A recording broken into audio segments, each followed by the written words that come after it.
I'm Israel Haas. I'm Executive Director here at the Great River Road Visitor and Learning Center at Freedom Park, the longest title in the city, and we are really glad that you are here. This is brought to you through the generosity of individual donors who believe in what we're doing here, and this is brought to you in partnership with Prescott Community Ed. Where's Penny here representing Prescott Community Education?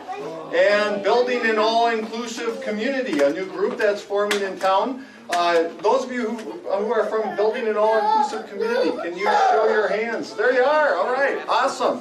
Awesome. So we're excited. You're going to be hearing a little bit from Maria about Building an All-Inclusive Community. I'll tell you a little bit. Here we go. Here's my prop. A little bit about us. We are Freedom Park, operated by Friends of Freedom Park. This is a city building and a city park with national significance because we're on the official maps of the National Park Service. Wish we got money from them, but hey, you know, we can always hope. But we're here representing. You can get your passport stamps for 2 national parks right out here. But one of the things that we're committed to doing is we don't just represent Freedom Park that became Freedom Park in 1982 or Tourist Park that became Tourist Park in 1928. This is a place that where people have gathered for thousands and thousands of years. And so Kai is going to formally acknowledge the land that we are sitting on today, but this is not our own space from a European settler. I'm a European settler coming from Germany back in the late 1700s. My people are new here, and we want to tell the voices of all kinds of people who have gathered here for thousands of years. Some of us came over a couple hundred years ago. Some of us just joined this area and added our voices to the beautiful symphony that we call America just recently, the last 50 years, 60 years. So you're going to hear some of those stories, and what we want to do is amplify those stories. So with that, if you could, Maria, I'll call you up to tell more about what we're doing here as we try to amplify BIPOC voices, the voices that we don't often hear in small town Prescott, so that we can better understand the experiences of the people around us. Yeah. Maria? Yay. Welcome, welcome everybody. Again, I'm Maria Shea, living here in Prescott for the last 6 years, my husband and I. And this group that I volunteer with is called the Building an All-Inclusive Community. And actually, Israel, if you can pop up this little, I'm a very visual person, it's like, what are we doing? So this is a group I'm part of with those of you that are here with it, and we do the community outreach, community ed, like we talked about Penny. And this Voices events, Voices of the Confluence, is part of what we're doing here today. Last month we did the event with the Ojibwe, and here we are in May, and we have some other events coming up to stay tuned for. So there's just a lot going on. I've met with some of the teenagers at the high school with their student inclusivity group. And it's just so wonderful to be part of all of us coming together in these efforts. So there's a lot here and a lot of opportunities to volunteer and to continue to be part of what we're trying to do. I'm fairly new to the group, so when Israel said, can you do the introduction? I'm like, wait a minute. Reverend Lisa here has been with from the beginning and doing so much of it, and thank you for that. But feel free to talk to me or talk to Israel about getting involved, or if you can donate, or you want to, sorry if you've already said this, to get the signs that we have, the yard signs, are beautiful, designed here, local artist. Who was that? Your daughter, someone's daughter, Hollister? Paula's daughter, my wife. Okay, great. So that's just an awesome way to support. And it was so interesting when I getting new to the group, and my husband is kind of friends with one of the board members, Bard, who does the pizza place in town, and I'm like, hi Bard, you come into our house for coffee. I'm like, I'm going to meet coffee with Ka for the first time. And she's on the board too, and I was like, well, they didn't necessarily know each other. I'm like, we have to all know each other more, and And I told my sister, I'm going to be meeting with Ka Vang tomorrow. And she goes, well, she's kind of famous. She's NPR and all this. And I had to go get her books. And she's just like got amazing books out there. This children's book about, you know, the little girl who couldn't go camping with her grandpa because just for boys. This is a wonderful empowerment book that Ka wrote here, and another book about her women's stories. And so it's so wonderful to have met you recently and now to get to see you all today and perform. Welcome, welcome.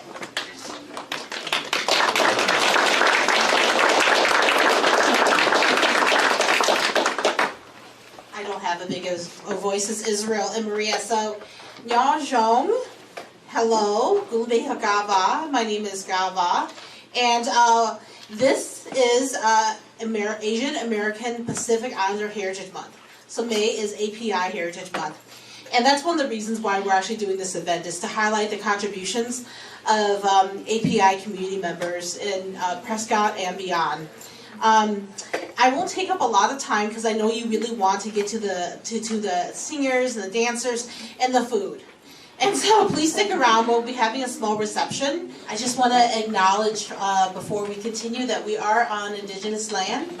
Wisconsin and this whole area along the Mississippi and St. Croix River is the ancestral land of the Dakota people.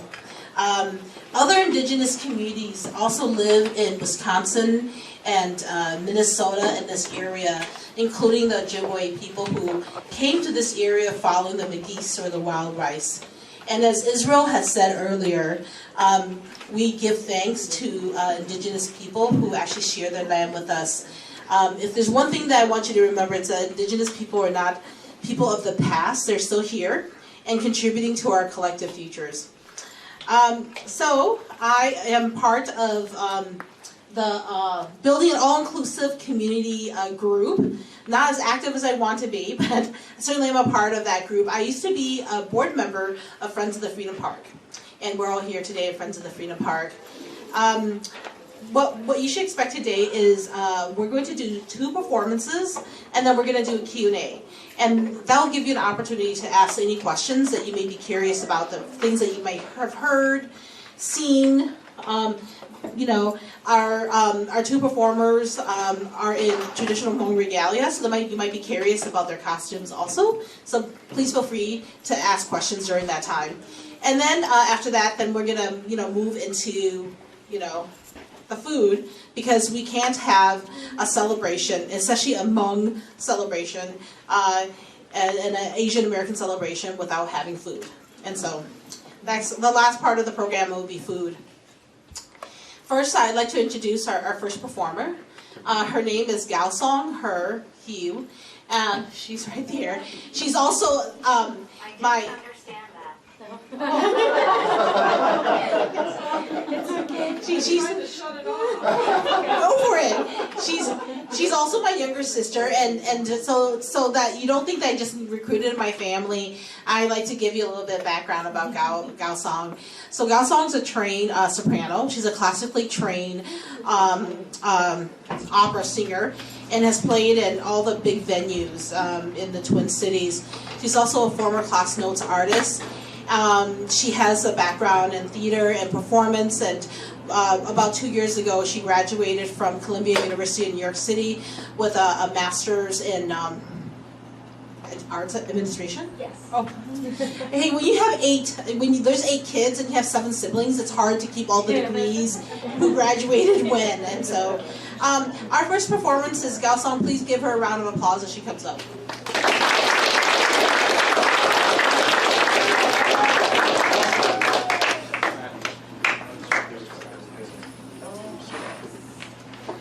Hello, everyone. How are y'all doing today? Good? Awesome. I'm so glad to be here with y'all in beautiful Prescott. I feel like the sun is kind of coming out for us today a little bit. So it's better than the hail a couple of days ago, right? So my name is Gao Song, like Ka said. I'm really excited to be here. My background is in arts education. I also perform as well. And I'm also an entrepreneur in the Twin Cities. I'm so excited because I haven't done a performance like this in quite some time. And whenever I get the opportunity to share anything about Hmong culture, art, or music, it makes me very, very happy. And so I bet something that you guys don't know about Hmong culture, although you may know Hmong people, neighbors, co-workers, as a part of the community, is Hmong music is very, very special. And the reason why it's so special is because this instrument right here is not just any instrument. It's called a keng. So you guys can practice saying it. Imagine like you're gulping, like and then you say eng. So eng, keng. Exactly. Yes. Perfect. Perfect. So this is the keng, and traditionally it's an instrument that's used primarily for celebrations, ceremonies like weddings, funerals, anything that has to do with like fun, courting, rituals, etc. But traditionally, it is an instrument that was only reserved for men to play. So when I was 15 years old, I found out about this great injustice, and I was like, that's not fair, because Hmong music should be for everybody. It's not just for a gender, it's for a people. And that kind of started me on this journey of learning more about the keng, playing this instrument for, I mean, I'm not 15 anymore, so for many, many years now. And Hmong music is not only special because it has a special place in my heart, but every single time I play a note on this instrument, it actually correlates with a word. So when we play Hmong music, it's not just a song, it's actually poetry as well. And this is an art form that nowadays most people, you know, of my generation, first, second generation Hmong Americans, if you were to play a song on this instrument, they wouldn't be able to tell you what that poetry actually is. Nowadays, there's actually only a few people left who can really decipher the notes and the poetry of the keng songs. So today, the song I'm going to be playing for you all is based off of one of our goddesses. Her name is Gonjua, or else if it's anglicized, it's Gaojua. And it talks about how she picks up this instrument, the keng, and how through her playing of the song in the music, she's going to liberate not only herself, but also her people. This is a song that my mother actually wrote for me in preparation for my studies of this beautiful instrument. So I'm going to first sing the song for you all, and then I'm going to play the song on the keng. So enjoy.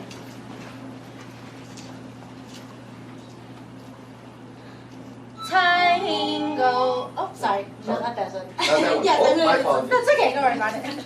I'm gonna sing another song later. So yeah.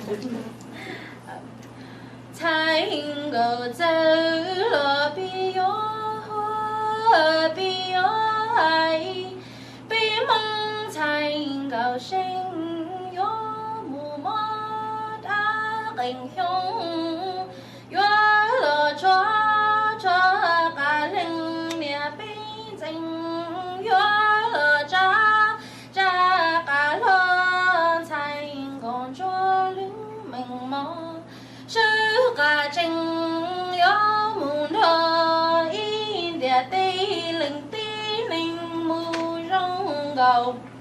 Bi mong thành gạo sinh yo mù hoa đa kinh ye yo lo chua cả la nia bi sha yo lo cha cả lo thành gọn cho lu mình mò sư cả trình yo mù thơ y để tây linh tí ninh mù mò không thành gọn cho tu trong gạo tuơ trong sai sư càng tuơ yo mù thơ y để tây linh tí ninh tu trong gạo sư sĩ chi 在广州途中高多上山是个真有木头一点地灵地灵途中高水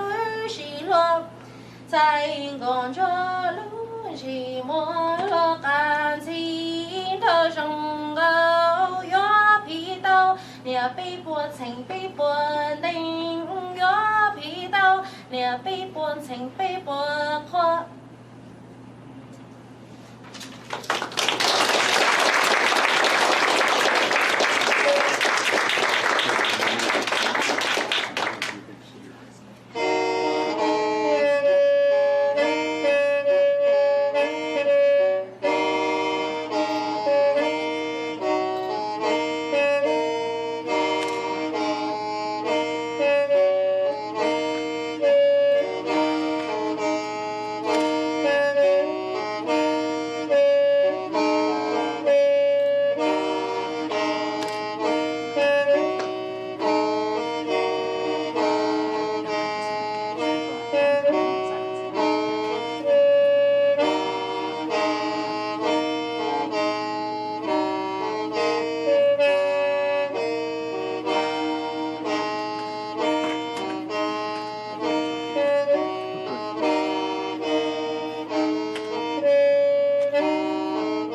So that last song that I just played for y'all was called Qing Gongjua, so the song of the goddess Gongjua's song of the Qing.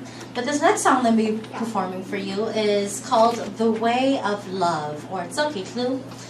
So this is a song that my mother, again, wrote for me. She's an incredible songstress and poet, and she's been singing and performing traditional Hmong music since she was 5 years old. So we're in the presence of greatness here. And so this song is actually about a young girl who's in the mountains, and all of a sudden she hears the voice of a young man echoing through the mountains. And she's looking and looking for him, but she can't find him. And so she sings this song in response to him, and she speculates and wonders how he looks like, how he'll be, and if they actually will ever meet one another. And even if they do meet one another, can they actually ever fall in love and have a wonderful life together? So this is that song. I'm going to be singing it for you all today, and also doing a little bit of dance and some gestures. So see if you can follow along the storyline, and please enjoy.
I'm also not as tall as Gao Song. So how about another round of applause for Gao Song?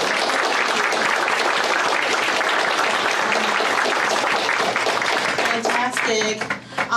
So before I call up our next performer, I just wanted to say a few things. How many of you, raise your hand if you were here for the tomahawk drumming? That was our previous event. Okay, right. So the instrument that Gao Song played, the clang, which is behind me, actually each clang has its own soul, much like the indigenous drum. And so each drum that you heard, that you're watching, had its own spirit, its own soul.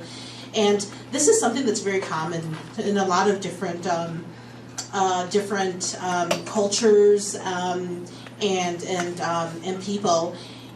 And if you ever seen any high school kids carrying their instruments around from band, sometimes I wish that they would also think that their instrument has a soul, because those instruments get beaten up a lot and kicked around. If you're curious about anything related to Gao Song, please save those questions for the Q&A later. Next, I'm going to call up my mother, and her name is Ba Ho Ba. And just also let me, I feel like I need to give you their qualifications. I didn't invite them here because she's my mom. Pang, as Gao Song has said, is a known traditional storyteller and singer. Most recently, 2 years ago when you went to China, was 2 or 3 years ago before the pandemic. So she went as an official delegate with the city of St. Paul to Changsha, China. And if you're ever curious about Changsha, China, it's known for having a giant head. Giant sculpture of Mao Zedong's head, but not the old Mao Zedong, like a very old kind of Harlequin romance looking Mao Zedong.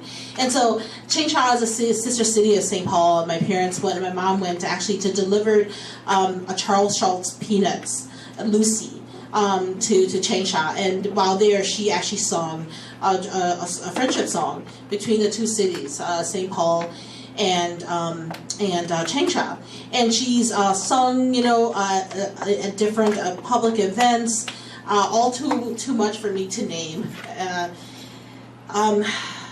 What I really love most about her is that she's just a terrific mother, and so she's gonna sing a folk song called Gu Jie, and how I explained it to Israel earlier is that it's an epic song poem, and much like in the tradition of Homer's Iliad, and if you know a little bit about like Greek songs, sagas, there's a pattern, there's a rhythm, there's a rhyme, and you kind of insert different words at different places, and there's a meter.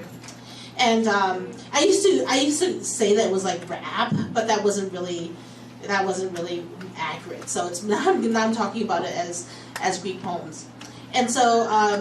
Let's give her a round of applause for Pam.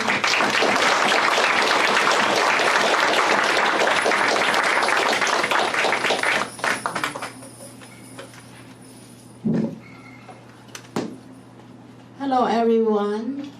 Thank you very much for your community, and also for my daughter Car. She invited me and my husband here today. Yeah, I'm so happy for that, and for all of you to be here. And I'm gonna sing a 2 song, which the Hmong people say folk song, which in folk song we don't have music. We have whoever sing folk song, their voice is good enough for the music. So I'm gonna sing 2 folk songs. The first folk song is in Hmong language, the Green Hmong dialects, because our Hmong people have 2 dialects. And for this first song is, Ka asked me to write about water, and I'm gonna talk about the song is gonna talk about how important to the earth to have water and for the people in the earth. And the second song I'm gonna sing is a Hmong, which is the white Hmong dialect. And I'm gonna talk about how beautiful the St. Croix River is. And both songs will talk about water. And I just mentioned to him that I am a songwriter, so it's not difficult for me just to write, whatever. It's just beautiful. And I'm proud to be here today.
lê đê li ô yu tao nó con nó trai tư chỉ tại tô nó chê trái yêu rong rong lu là sinh nhọc. Thank you. This is our first song.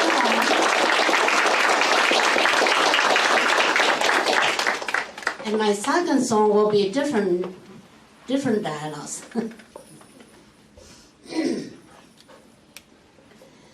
Ni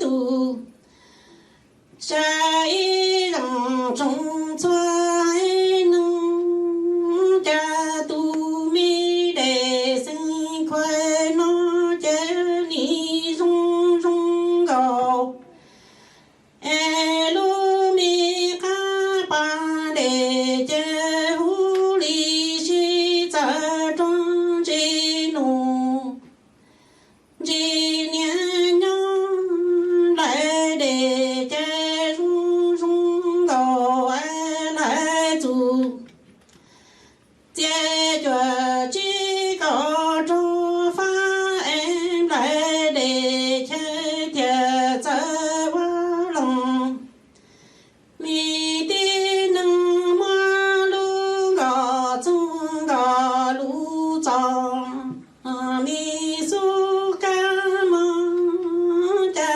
du mi đề sinh khoe nó ni rung rung gò e lu mi kha pa đề che hu li shi cha trung ji nu ji nian lo lu che shang e chen lai de che che ni rung rung gò ru ru rung che chi lo có cho chi e thiệt sa wa lu gò chung gò lu cho mi su ki a ni ya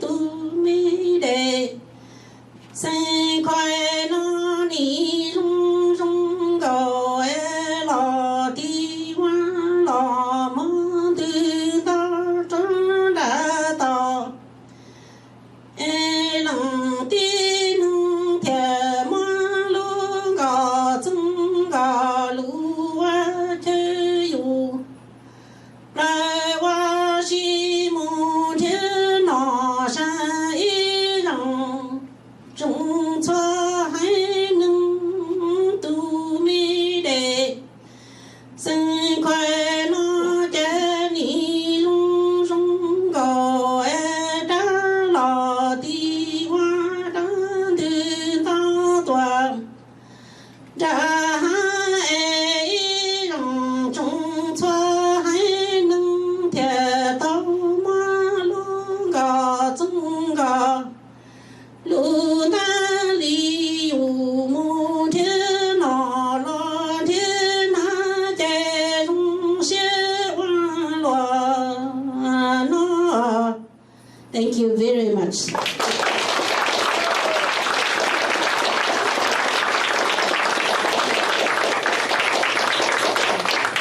Before we transition to our next part of the agenda, which is our Q&A and our panel conversation, I just wanted to just highlight a few things about Pang Song. And there was so much poetry. I didn't even know where to begin.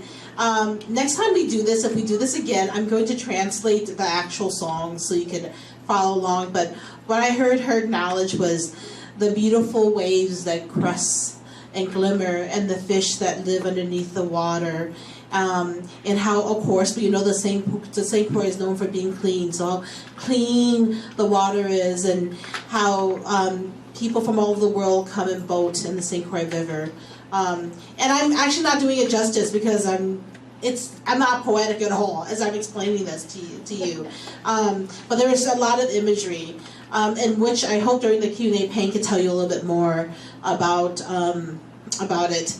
So just a little bit about myself. I actually live here in Prescott. I moved here 7.5 years ago with my husband and 3 children because he fell in love with an old house. And like an episode of House Hunters, he just did not want to look at a different house. So it was like either get a divorce or we move here to Prescott. And I said I would give it 5 years, and we're 7.5 years in. And I'm moving here was the best thing that I've ever done. And so we really have enjoyed our time here. It was really important for me as a Hmong American to actually move to a place that is lucky. And there are certain cultures, like the Chinese culture, the Hmong culture, that are fixated with this notion of luck. Is it a good place? Is it a lucky place? And in traditional Hmong culture, a place where 2 rivers meet is the best place to live and also to be buried, because your luck is secure, and you'll have a very fortunate life. It's also the place where dragons live. And it's a very mythical place. So when we moved here, my mom exorcised the house. If you guys ever seen the Hollister house, but we did not think it was haunted. And we exorcised the house because we wanted permission from the land, and from the spirits and the rivers that we're right next to give us permission to actually live in the house. And that's why we did a cleansing. It wasn't like an exorcism that, where someone's throwing out pea soup. It wasn't that kind of exorcism. A few other things, too, is I want to connect it back to the tomahawk drumming event. Is that, I don't know if you're aware, but there are actually very spiritual and holy places along the St. Croix and the Mississippi, according to both Dakota and Ojibwe. Raise your hand. How many moms are here? How many moms are here? Okay. How many wannabe moms are here? Like, how many bonus moms? So actually, the St. Croix and Mississippi have birthing caves. I don't know if anybody knows that. So it's a place, they are true caves and cave drawings where if you are a woman from those indigenous groups and you're to birth, and you actually, with other women, grow into those caves, and you would give birth there and grow back out of the cave with your new child. So those are the most sacred places, that is surrounding us. These caves that line up and down the St. Croix and the Mississippi River, all the way to Fort Snelling. And so this land means many different things to many different cultures, and certainly I know that it means something to you also. That's why you choose to live here, and that's why you're here today. So that will transition to the next part of the agenda, which is the panel. Give us a moment. All right, this is where you get to, this is a full theatrical production. So we're going to do a little stage set, rearrange. We'll be right back. All right. Well, it's so good to have all of you here. We're going to give all of you a chance to ask questions here in just a moment here. But first, I want to hear from Gao Song. If you could tell us a little more about your songs. You gave us kind of an introduction. Talk about water, talk about river, talk about how these, anything else that you'd like to say in response to the songs.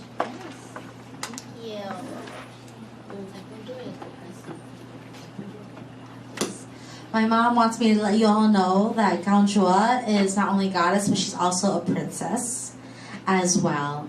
And I think that is important, because, in terms of where this kind of song came into my life. So I was born and raised in St. Paul, Minnesota.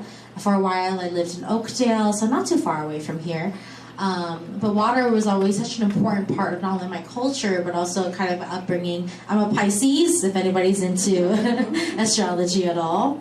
And I think water for me, for my culture, for my people, I feel like it's not only a part of our history. When we think about the Mekong River and how the Hmong people had to cross the Mekong River in order to find refuge in the Thai refugee camps or to escape political prosecution after the Secret War or the Vietnam War as well.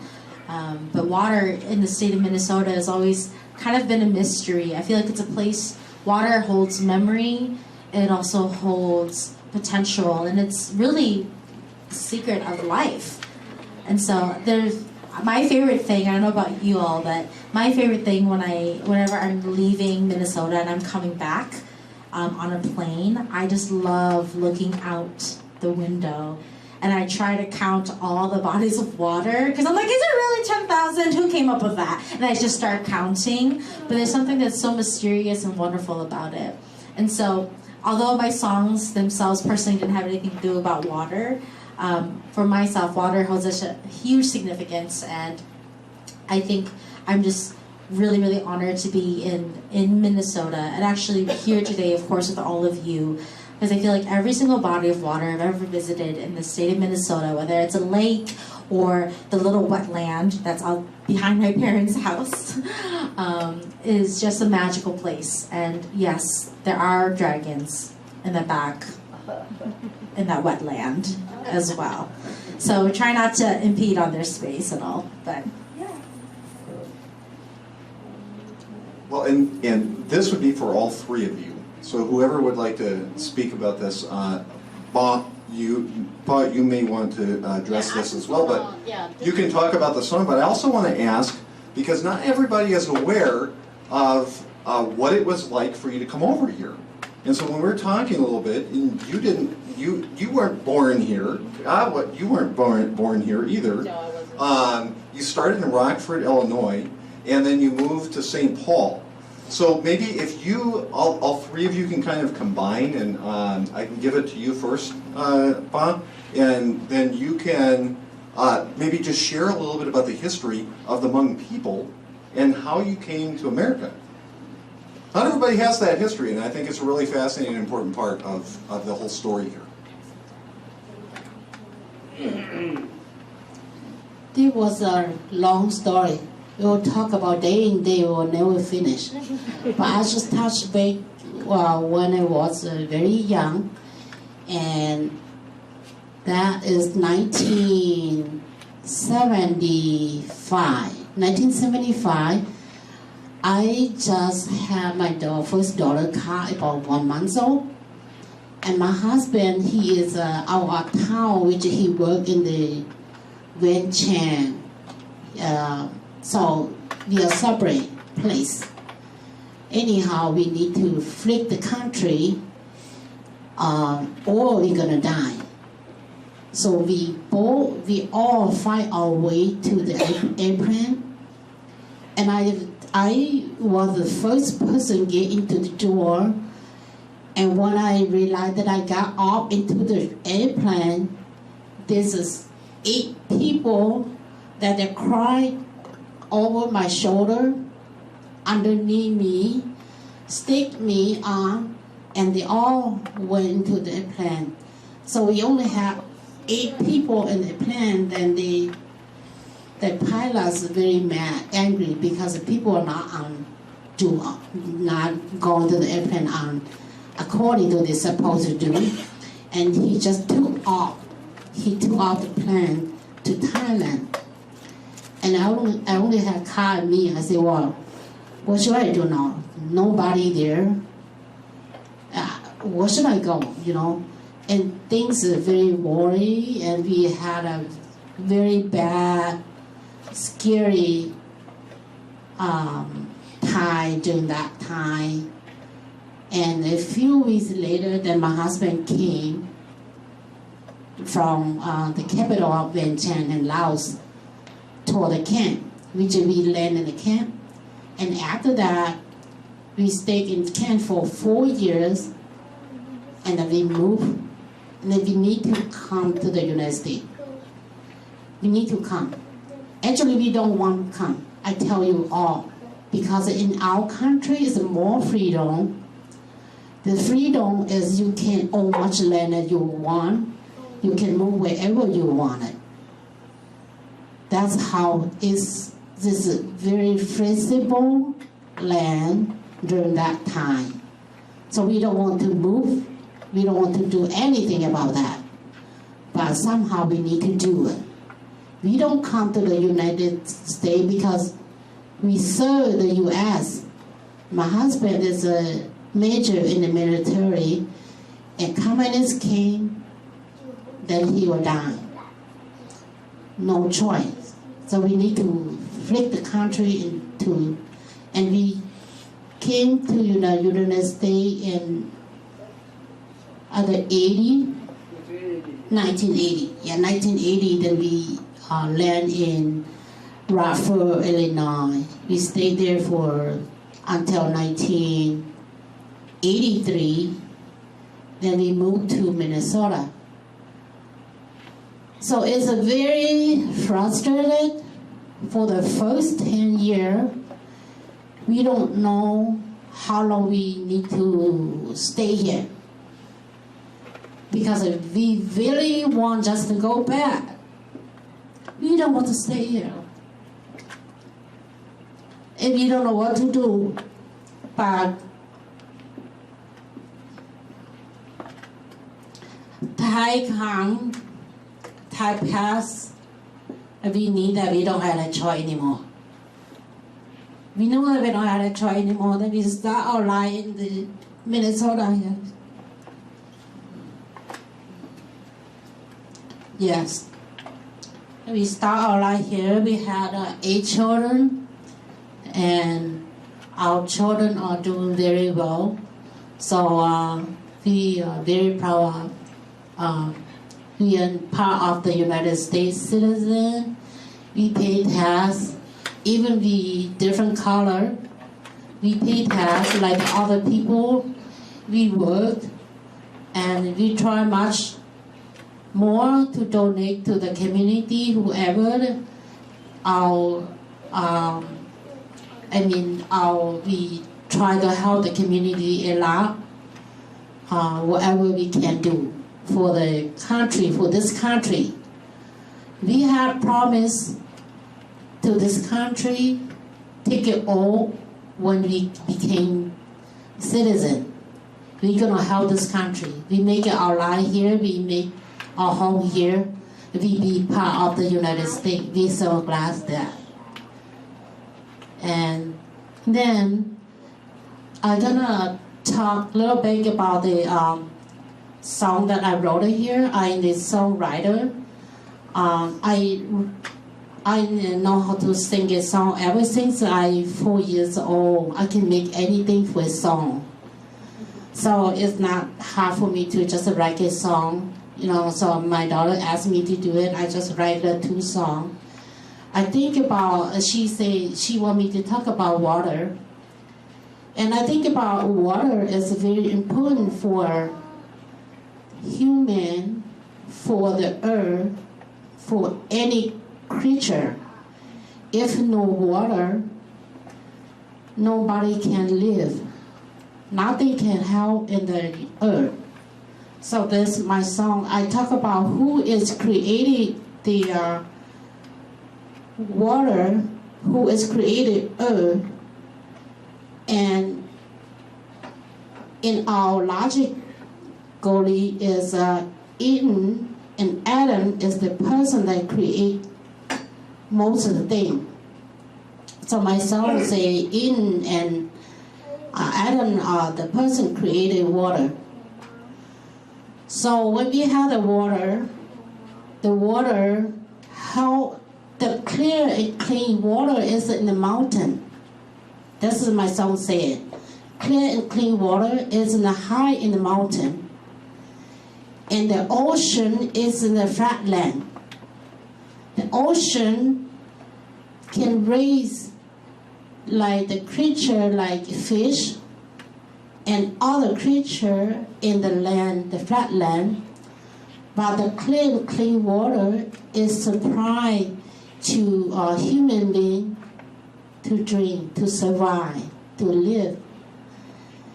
And any other water, like the rainforest water, the wave, they are so strong that they push the earth and push the can make it creep. And after that, they can hold it in some way. Then they make the crowd will make the tree, make any seed grow. That's how my song say it. And after if we had the water raise all the flower, beautiful land, and water hold it life to be alive for future. That's the first song.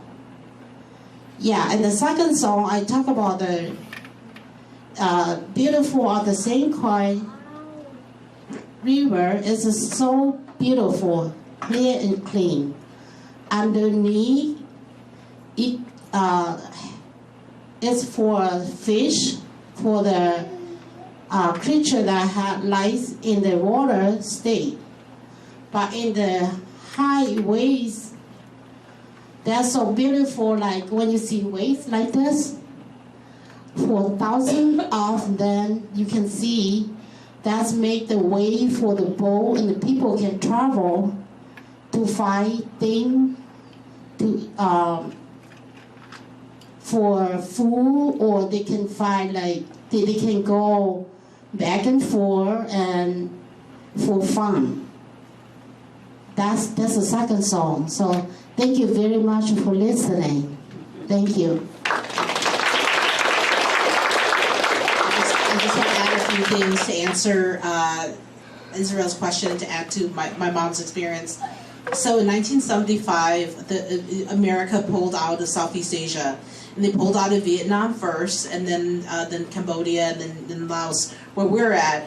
And I was not yet 30 days old, so I was not yet a month old in April of 1975 when that happened.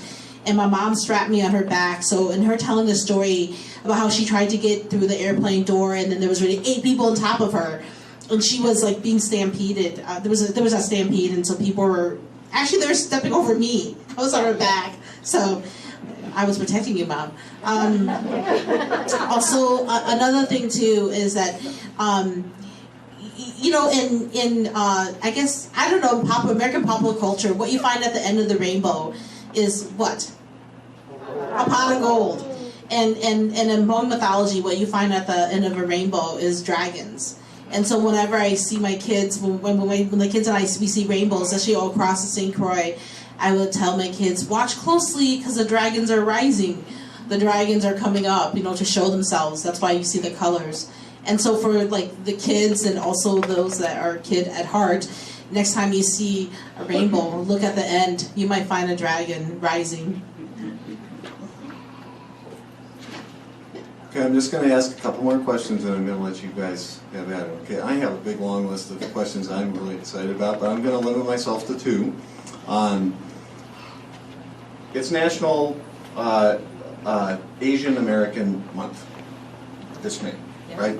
And Asian American have not been treated well in America over the past decades. We hope we have improved a little bit, but this is still a major problem.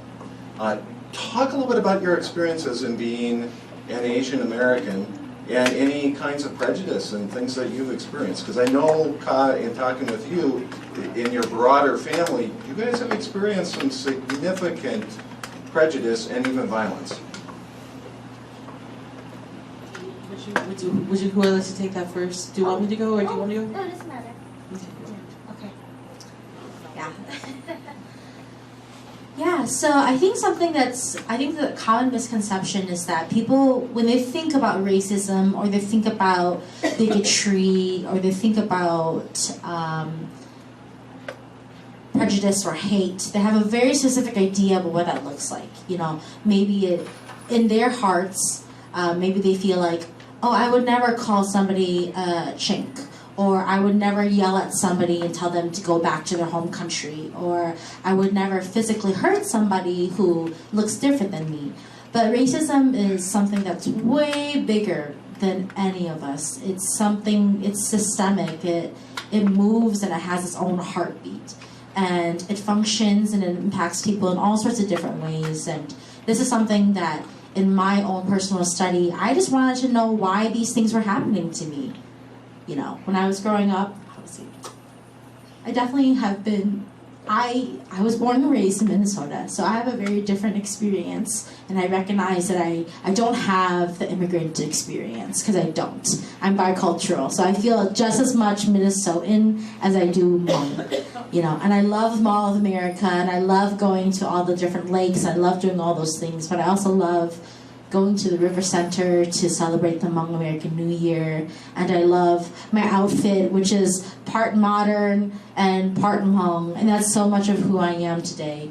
And growing up in St. Paul and also in Oakdale, just experiencing, you know, lots of hate and racism, it was hard. At first I didn't know why, and I didn't know why these things were happening, and I didn't have the language to understand these things. And honestly, I think that most people who even perpetrated the hate or the racism against me, they themselves didn't have the language of why they were acting this way, why they felt that way.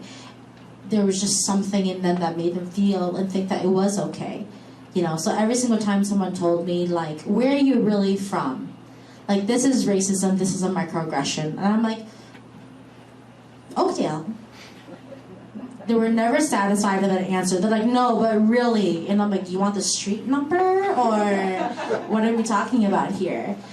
And so I've experienced racism all throughout my entire life, whether that's in the workplace, in school, from my neighbors, walking down the street, different countries. I've lived in many different countries, and the racism always looks a little bit different. It's never quite the same, but the sentiment is the same. And I think the most important thing is, you know, having conversations about this and letting people know that, yes, it does exist, but this is not like a woe me story, right? That this is something that's not specifically special to the Asian American experience. This is actually a lot of different people. And prejudices can look like lots of different things. It can be based off your hair color, your eye color. It can be languages that you speak. It could be places, maybe people where your family has come from historically.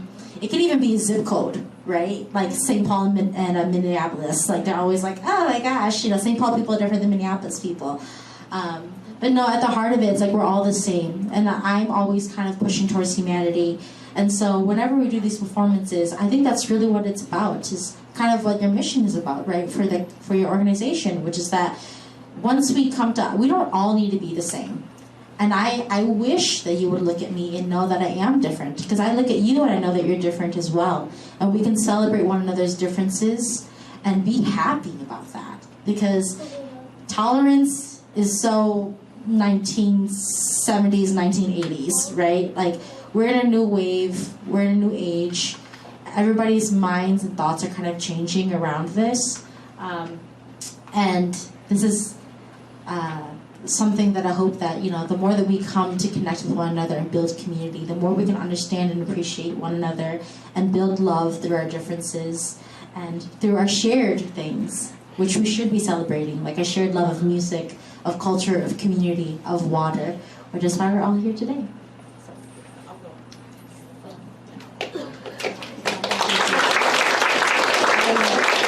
So I think what we've experienced in the last 3 years is really this collective trauma, you know, from racism and the legacy racism. So we saw, you know, whatever your political beliefs are, but we saw a Minneapolis police officer kneel on a black man, you know, for a few minutes and killed him. And from that, we saw one of the biggest social unrest that occurred in our country that will go down in history books. At the same time, we also saw political rhetoric against Asian Americans rear its ugly head. And what I experienced was the worst kind of racism that I had experienced my whole entire lifetime, you know, because of that political rhetoric that was targeted at, you know, myself, my family, and the Asian American community. I'll just give you one example of kind of like the racism that my family experienced. They call it Asian hate, you know, but really it's the freedom that some Americans believe that they can do to actually to discriminate and to be racist against Asian Americans the last few years. So this incident happened. My family and I were at Costco in Woodbury, And this woman came, and Brian and I separated because we had, my husband who's here, we had 2 carts, you know, so, because we're going to do major shopping at Costco, so we decided to divide and conquer. We're in the refrigerated area. He went down one aisle, and I went down another aisle of my children. And this woman came up to me, and she told me that my children were dirty and filthy, and that we need to go back to China. And then my kids, and then she was like, and then she was swearing. She didn't say that. She cursed all of us out, including my kids. And some of you know them. They're 8, 10, and 12. And she cursed at them, and she swore at them. And they're just little kids. They don't know how to react to adults swearing at them in such a vicious manner. And I just was like, excuse me? Oh my God. And what was really painful was that the people who, even though she was blatant and racist, saying all these horrible things about, you know, our appearances of being Asian, she thought we were Chinese, other people, actually, this is what's really painful, they actually stood around and they thought it was pretty funny, and they were laughing. And I felt like I was in one of those like Walmart videos that you see on YouTube where people act weird fighting Walmart, and people, you know, record it and they put it on YouTube and people laugh at it. And there was a clerk who was stocking the refrigerator, and he came to me, he stopped it, and then he told the woman to go away. And he said, this is what I can do. Do you want me to call a store manager and have this woman escorted out?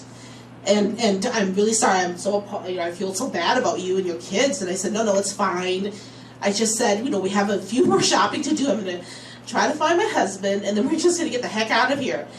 And so I'm trying to go find my husband, as I'm approaching my husband, and I'm like, Brian, you're never going to believe what happened, because it's so preposterous. And as I'm approaching Brian, I noticed that she was actually behind me. She followed me. And then of course the harassment continued, and then Brian said to me, I think she's mentally ill. Because who does that? You know, either a real racist person or a person who's mentally ill. And so we get away from her, and I think this is over, and this is not the first time in the last 3 years that people have said a lot of hurtful things to myself and my kids, because based upon our race and our appearance. And so we check out, and I'm in the deli section getting hot dogs, and someone taps me on the shoulders. I turn around, and it's actually the general manager. And the general manager says to me, your kids need to behave, and you need to leave the store, because you've been harassing our customers. And this, I want to explain this to you, is that this is how people in power weaponize institutions and security and people against people who are already oppressed. This is what it looks like when there's a story about a race or a certain type of people as being violent or more uppity or whatever. There's a belief that it is. So before the general manager even to ask me what my story was, he asked me to leave, and I just was so offended. I said, "Excuse me?" I was like, "Roll the tape." I was like, "You know, you have cameras everywhere. Go look at what happened, and then find your clerk, and he can vouch for me." And then I explained to him in a calm manner what happened. But I didn't want to be calm. I wanted to scream and tear my head out and yell and curse like she had cursed me. And the thing is, she had the nerve to actually be behind the general manager with her arms crossed as though she was going to get me kicked out of there. You know, just but I had to present myself as a rational human being, because I guess sometimes people of color are not allowed to have strong emotions, because then we get dismissed. You know, so I just was like, this is what happened. And then he's listening, and then of course it makes a lot of sense to him. And I was like, just roll the tape, go find the tape and find your clerk. And then this is what really makes me even more angry, is he's listening to me, and then he realizes that I'm actually next to my husband, who's white, you know, and as though my husband gave me credence and more legitimacy.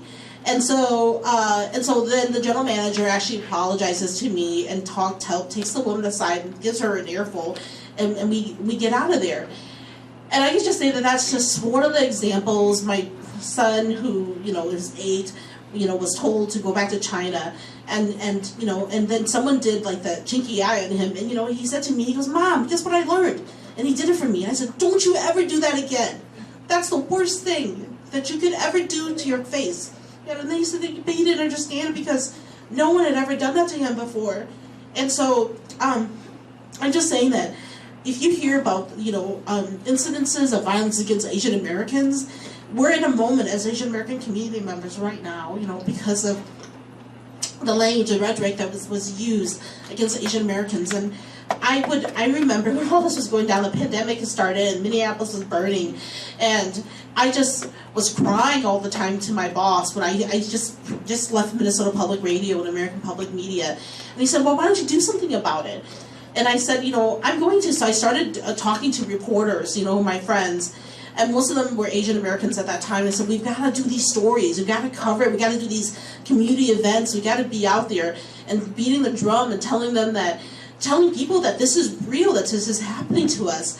And so we did some stories, we did some events that were really successful, and then National Public Radio picked up those stories, and they started doing the stories. And then finally, recently, when I talked to an Asian American historian, and she testified on Congress about what was happening to Asian Americans, and I talked to Dr. Erica Lee, and she cited Minnesota Public Radio and Minnesota and National Public Radio as actually being the forefront of ushering in these stories and legitimizing the experiences of Asian Americans in this moment that we're in right now. And I just felt so proud. I just felt like I took all that anger and I was really severely depressed, and those emotions, and I just tried to turn into something positive, and then it became a thing, and it started really here in Minnesota. These narratives of Asian Americans being harmed, and of course it got picked up, but so I was told that we're one of the first legitimate media groups to actually cover it as actually a real issue. I know I talked a lot, so I know that was a really long story. I'm going to give it back to Israel.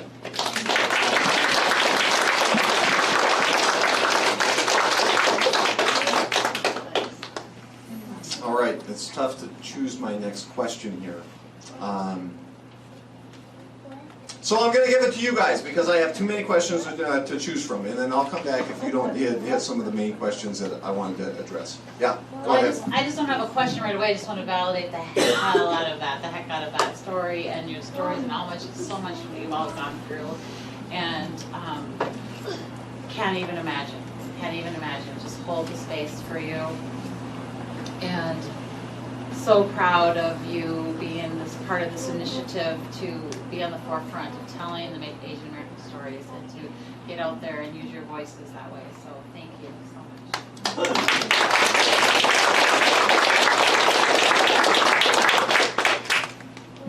Yeah, go ahead, Steve. Experiences like that. So obviously you take a lot of pride in the culture and the background that you have. But for both you growing up and your children growing up, how have experiences like that? How do you balance that with having that pride in your cultures, where you see a lot of teenagers sometimes turning away from their culture because they become embarrassed or feel it hurts them?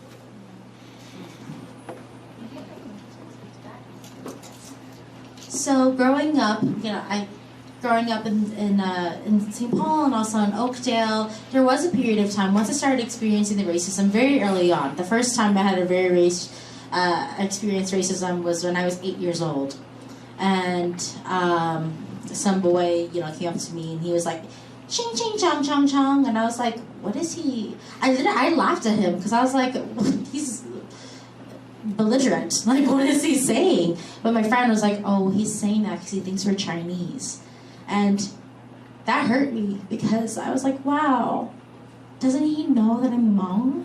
Like, doesn't everybody know that I'm Hmong? Because I feel like I'm so proud about it."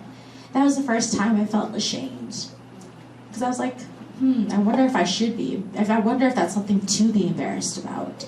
And so I went through this whole phase of really hating my culture. And I was getting it from all sorts of people. I was getting it from black people and white people and other Hmong people too. Because for some reason, they're like, "Oh, Gao Song, you're not Hmong enough because you sing in choir." I'm like, is that like an exclusively white thing? I didn't know that singing was reserved just for that culture, Or they're like, "Oh, Gao Song, you're not Hmong enough because you can play volleyball," and I had the same questions as well. But then when I was playing volleyball, when I was singing, they're like, "Well, you're not American enough because you just look so different." And I was like, gosh, I just didn't know who I should be, how I should feel. And so I spent my teenage years in angst, just being like, well, I'm not white enough to be white. I'm not Hmong enough to be Hmong. So I guess I'll just be who I am and just forget everything. And so for a long time, I just tried to pretend to not be Hmong, but I knew that I could never be white. And I went out there that throughout my whole high school experience. I even went by a name that wasn't even Hmong. I had all sorts of nicknames: Tori, Gwen, G, short for Gao, just because it was easier to pronounce. And it wasn't until I was about 16 or 17, and my mom had put me in some singing classes with this Hmong woman. She was from China, and she had some singing classes because my mom was so worried that I was going to forget all about my Hmong language and culture. And so we had this big presentation at the Hmong New Year, and I had to sing 2 songs as a part of a competition in front of thousands of Hmong people. And I was about to get on stage, and I couldn't remember any of the words, and my mom said to me, she looked at me and she said, no matter what happens, I love you. I love you for who you are. And I got on stage and there was thousands of people there. The music started blaring. I actually sang that song I sang for you guys today. That was the song that I sang for the competition.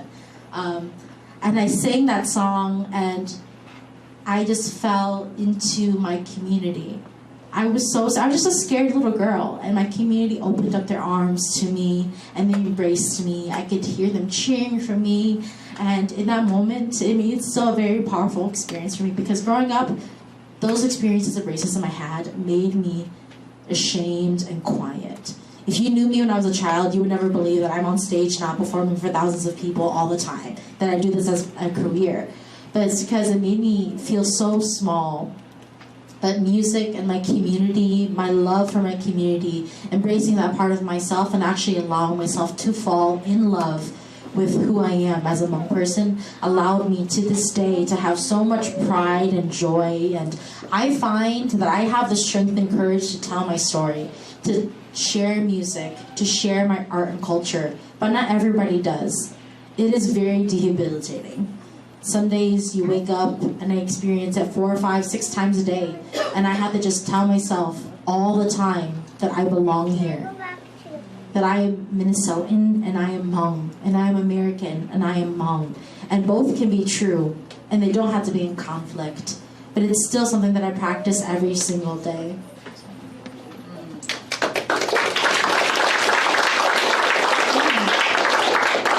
I think what you're describing is actually a process that a lot of people who are marginalized, whether it's race or gender identities, where you try to forget about who you really are and what's in your heart and what's in your spirit, where you try to think it's just easier, it would just be easier if I just go with what is normal, if I'm just hetero, or if I'm just white, or if I just speak English, or if I just, go to a Christian church, instead of going to my mosque. I just think that it's a process that a lot of people who are on the margins of society go through, where first you hate your cult, your identity, and then you reconcile. And there's actually a clinical and psychological term for all of this, But certainly for me, I was always really proud of my Hmong identity. Maybe my parents might think differently, but I was always very, very proud of my Hmong identity. And I am married to a white dude. I'm biracial kids. And I'm so very proud of my Hmong identity. I try to instill the love of being Hmong in them. And I think the best of me is my Hmongness. Because when I think about being Hmong, I think about, my people were persecuted in China, There's actually a great Hmong wall in China, because we're the barbarians that the Han Chinese are trying to keep out. And we're one of the warring states, and thousands of years ago. And we've been persecuted, in every country we've been in. And I just think, all these, these kingdoms have come and gone, and politics have changed, but, being Hmong and these songs that my family sing, it's still here, I'm just going to say just one quick fact about Hmong people, but our written language was taken away from us. We used to have a written language, and our oppressors and our conquerors took that written language away from us. so that we had to, be, we had to be, storytellers and singers and songwriters, because that's how we're conveying our histories. And we still don't have a written language, really, that's our own. Some Jesuit priests created a written language for the Hmong people with the Roman alphabet, which we all use because we write in English. But, that's still not ours. And so I just think that the best of me and the most resilient part of me is my Hmong self, and that's something I'm never going to give up.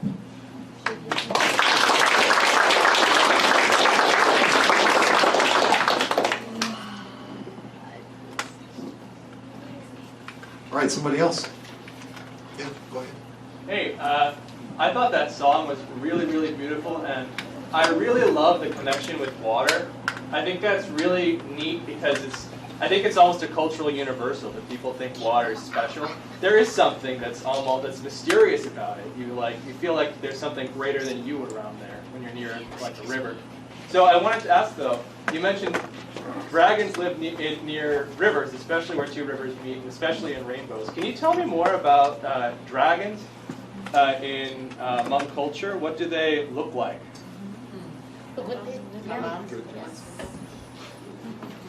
My mom's a shaman too, in case. So you're gonna get a really good experience. Yeah, for the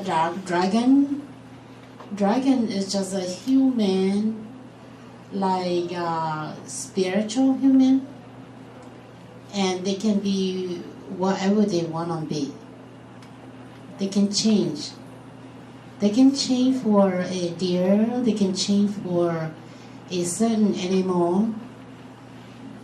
Or they can be a human being taught to you. Could be your girlfriend or boyfriend. In my experience,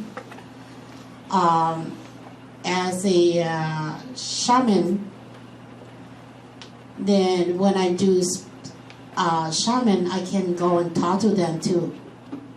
Yeah, in the spirit side. So, or they are good people, or they could be a danger people. They can do anything for you. Yes. And actually, most of them, they are not in the water. They could in anywhere, but mostly they in the water. Mostly they in the water. Yeah, they're in the water. They're nice, but they are helpful too, because they have territory where they live. And when you suppose like this area, they have their own territory. And if anyone live here, they can. You suppose like my daughter, cause she mentioned earlier, when they came to live in their house, they bought a house there, and I came to talk about I come to her house to please the what do I call the spirit side in this area. Please allow our family there. And the person who had the power for is my daughter and the son-in-law, because they bought the house. They bought the house. They bought the house. So they are the person that own that house. Nobody else that not buying the house cannot stay there. They need to leave. Whoever, how many generations, we don't care. But now they buy the house, it belongs to them. Nobody have anything need to come to the house, so they have to move. Yeah, that is this. This is not something joke. This is real. Yeah. To say something about the house. Yeah. So that's how. In the culture, then they have different things that you can see different culture that is using. Those the folks know me that I live in this house, a Victorian house called the Hollister house, Ulster mansion.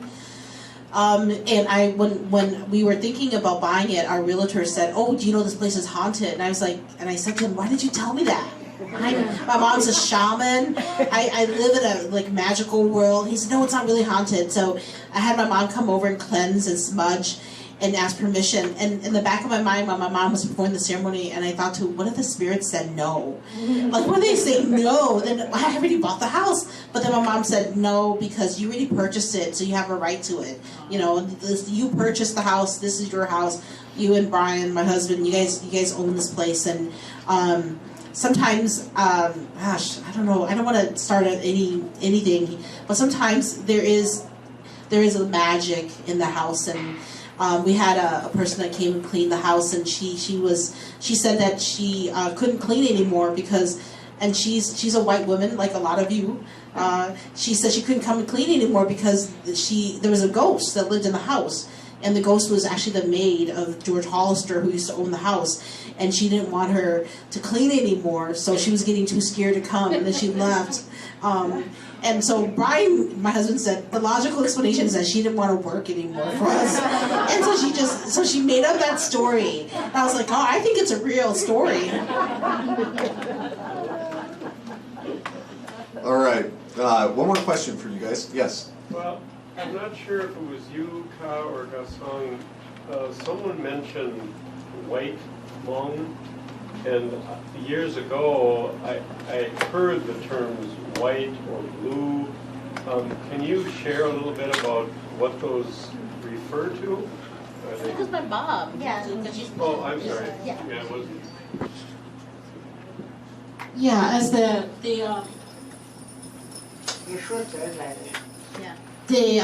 dialects is different. You can understandable, but you cannot say what they say. And the clothing is different, which I wearing the green clothes, traditional clothes today. Yes. And some of the dress, therefore the white Hmong is a wife. Now we whoever wanna wear whatever we do, but back in the Laos, so Hmong language, green Hmong, they wear their own clothes, like me today. And the white Hmong, they wear the white skirt. They wear the white skirt, and some of they may wear a slashed pant, and that is a white Hmong. And the word, the dialect is different. You hear the difference when I sing. I sing two songs. This is a totally different song. It's a different dialect. Thank you. And just to kind of elaborate on that, so the Hmong people traditionally, I'm sure, had way more dialects back in the day, but now traditionally there's only two. So the white dialect and the gray dialect. And this is important to denote, where you're from. When you take a look at someone, you see their clothing, you get an idea about what state that they live in, what country they're from. So the Hmong people living in China, depending on the region, if they live in northern China or southern China, have very different clothing. Just like the Hmong people living in northern Laos versus southern Laos versus Vietnam versus Thailand. Nowadays, everything is kind of mixed, and fashion is definitely a huge statement. So even Hmong fashion, they're kind of like blending and mixing different prints and patterns. But traditionally, it was used to denote, where you were from, maybe what clan you belonged to. So, for example, my hat that I'm wearing today, this is from my husband's side, and he is traditionally, we call them Hmong Tsai, or the Striped Hmong. Because when you look at them, they have stripes along their sleeves that kind of go all the way up. And then their hats are very, very tall, and it's really adorned in the back. I'll turn around for you.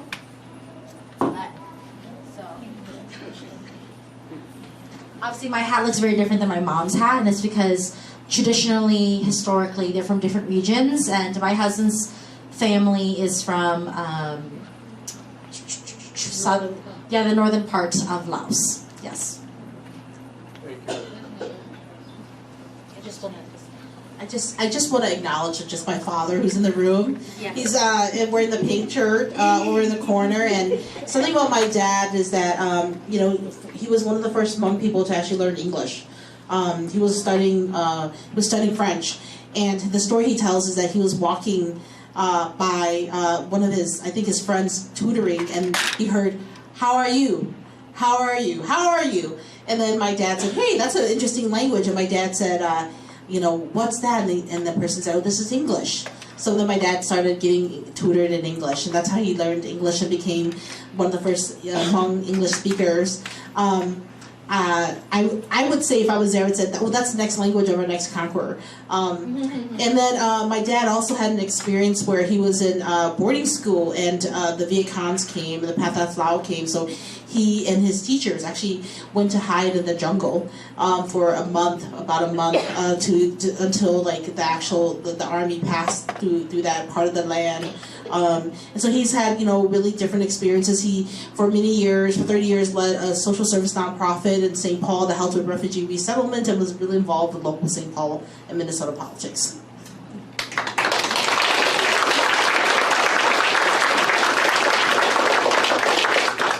I have been rescued 2 American pilots back in Laos, because it's just North Vietnam's here, Laos here, and then Thailand here, and then when the American jet flew from Thailand to bomb in North Vietnam, when they got shot, they flew back to Laos. It just joined Laos. So I have been rescued 2 American pilots. I was mentioned for the military. I was trained by the American CIA. Yes, they were trained. And I think I'm the 6 or 7 people who speak English in Laos. Yes. Most of the people they live French. Other countries. When I hear somebody and they say, "What's that mean? What's that mean?" They say English, Anglais, French. English. I said, wow. So this one. I was major in the military. I was trained by the CIA. Yeah, so this way. Thank you, Dad.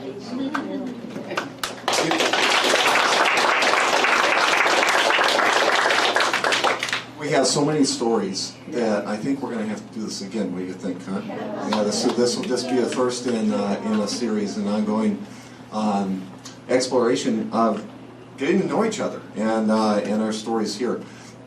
We have food, and we have a lot more questions. And I know our panelists are going to be with us here. I'm going to have Ka introduce our food here in a moment, but I do want to just give some thanks to people and also ask one last question, because when Ka joined our board, now she is way too busy. She's taking on a new role, and she can tell you about that as well if she'd like. But Ka graciously gave us at Friends of Freedom Park a year of her talents, and she helped us reshape our vision and our values and our mission and our logo, and helped us engage the community and get feedback. So many things behind the scenes that she has helped shape who we are becoming here at Freedom Park. But when I received her application, and of course the first thing when I asked her to join us, she said, well, people ask me to join their boards all the time. I'm sorry, I can't. And then she called me back the next day. Well, I'm thinking about it more, and yeah, maybe I would be interested. I said, well, here's the application. She filled out the application, and there were 2 names on the application. So, Ka, tell us a little bit, because all of you have, and you share, Gaosong, how many different names that you've adopted. Yeah. But Ka, fundamentally, you had 2 names. You had a personal name, you had a business name. Both of those were on the application. Can you tell us just a little bit about that? Sure. So my real name, the name that my parents gave me, is Ga, and last name, my clan name is Va. And when we all came to this country, we got Ellis Island. So basically, have you ever seen the movie from The Godfather? And I think there was like, where are you from? What's your last name? The kid didn't know. He was like, Corleone. So that's how the game of the last name Corleone, The Godfather. So this is the experience of a lot of refugees and immigrants. You come to this country, and the immigration officials just trying to get your name down, and they're spelling something, trying to pronounce something, and they anglicize it. So Ga-va became Ka-vang. And I used to hate my name. I just hate it because I felt like it was kind of rough and ugly. And when I was about 19 and a young reporter, I met another Hmong shaman, and I told him right away. I don't know why. I just told him he's a Hmong, and I said, I hate my name. And he said to me, he said, your name doesn't hate you. And I was like, oh, you're right.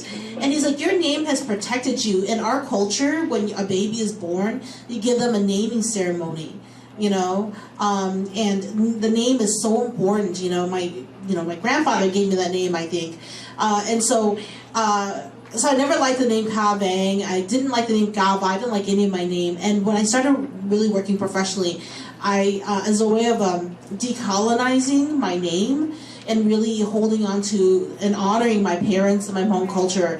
My professional name, I ask people to pronounce my Hmong name correctly, which is Ga-va. So if you call Minnesota Public Radio and now Meet Minneapolis, where I'm working, and ask for Ka-vang, they won't know who you are. They can probably figure it out, but Ga-va is how I go professionally. And then with my friends like Israel and other, I do go by Ka-vang. The reason is because I've given you permission.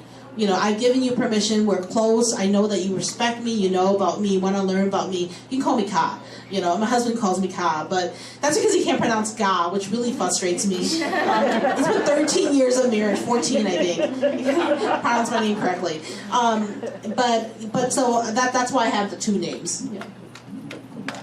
So just so you know, in case you run into that with others that you meet, we want to appreciate each other, and I have worked hard. I'm going to mispronounce it again, but it's not pang, it's bam. Bam. Yeah, did I get it? Yes, you got it. Okay, so you can work on that, and if you have a hard time, pang will respond to pang, and if you can't say bam, but there's and you can learn too about this. I just found out there's 14 tones, 18 tones in Hmong. How many tones? 18, right? Yeah. Yes. 18 tones. So I do have a linguistics background, but I never studied. I studied Old Dead Hebrew and Semitic languages, not Asian languages. So I never had to get into the tones, but very, very fascinating. Okay, well, enough of that. We do have food, and I'll ask Kai in just a minute to explain that. But high schoolers, if you're here and you were in Mr. Ryan's class, get credit. Okay, we have a little clipboard right out here, and he wanted to make sure he couldn't be here today, and he really wanted to be here, but he just was not able to make it. Make sure to write your name down. The clipboard is on this, just right outside the door, so that you get credit from Mr. Ryan for being here today, okay? And special thanks, too, for Linda. She's out. Linda, where are you, Linda? Linda? She's out with somebody else. There she is. Okay, Linda, I just want to say thank you to Linda. Linda Shank is our new... Linda's our new program and operations manager, and so she was behind the scenes helping pull all this together. And members of my board, the Friends of Freedom Park, and Jason, awesome, thank you so much for being here. And Ka served for 2 years on our board, and we are so grateful for that, so thank you. If you love what you are experiencing here and you want to help keep this happen, we would love to have you donate. Friends of Freedom Park, any money that you give to Friends of Freedom Park will go to help our operations. If you want to specify your gift specifically for Voice of the Confluence, we are entrusted with that. From the financial side, we can give you the tax write-off and make sure that money will continue to advance the cause of building an all-inclusive community here and amplifying BIPOC voices here in our community. So, Ka, can you tell us a little bit about the food that we're about to eat? I'm kind of embarrassed to talk about the food because it's just really Hmong American food or Asian American food. So there's just fried rice and fried noodles and teriyaki chicken and dumplings. And this is what Asian Hmong people would eat anyways, but it's nothing special. And so, I mean, but it is delicious. So I have catered from a place in St. Paul. I hope you enjoy it, and we can all eat together. And I have to say that I think food is such an important way to break down silos and break down barriers, and it wouldn't be a true community event if there wasn't food involved from a Hmong perspective. Thank you. So thank you, Ka, and enjoy, stick around, say hi to somebody, and of course, continue to ask questions. Our panelists will be here for a little while here, and I think, Linda, do we have any special procedure for going through and enjoying the food? I'm going to help serve at the table with you guys, so if you want to just queue up and go through, I'll help serve. And so we're going to form a line. The food is all out in the exhibit area, in the main area, and we do have some tables that you can stand at and eat and hang out with each other. Thank you, everybody, for coming.